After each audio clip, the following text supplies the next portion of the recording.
La pasada edición de la Feria Vegetal World contó con la participación de Edipro, una empresa referente en el sector de la biotecnología.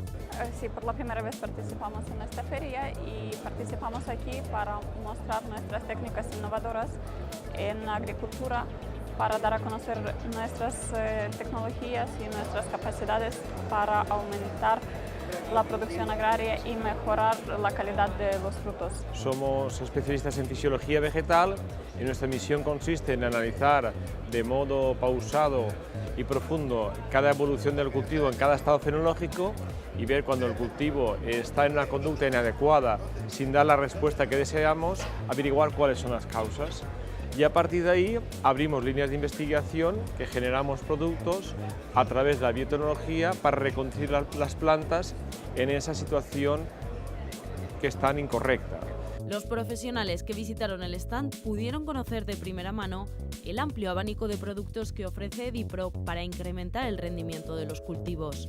Y buscamos que el fruto tratado con nuestros productos de biotecnología tenga en su conjunto unas mejores cualidades para el consumidor final en todo lo que se refiere a la calidad de un fruto que tú te comes.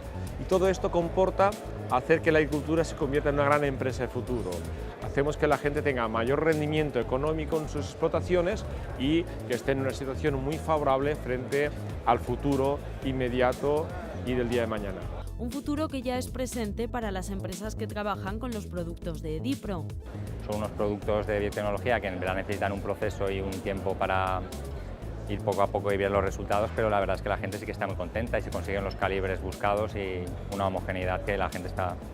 La verdad es que con los clientes que yo hablo y demás, hay algunos que están muy orgullosos, incluso te llevan a ti o te llevan a otras personas a las fincas para ver los resultados. Esa misma satisfacción se pudo comprobar durante los 3 días que duró la feria, ya que el stand de Edipro fue uno de los más visitados. Sí, bien, la biotecnología atrae a mucha gente y tenemos muchas preguntas respecto a cómo actúa, qué resultados podemos conseguir o por qué tenemos mejores resultados que con decimos productos habituales o técnicas habituales. Resultados que consolidan a los productos de Edipro como una gran solución para nuestra agricultura.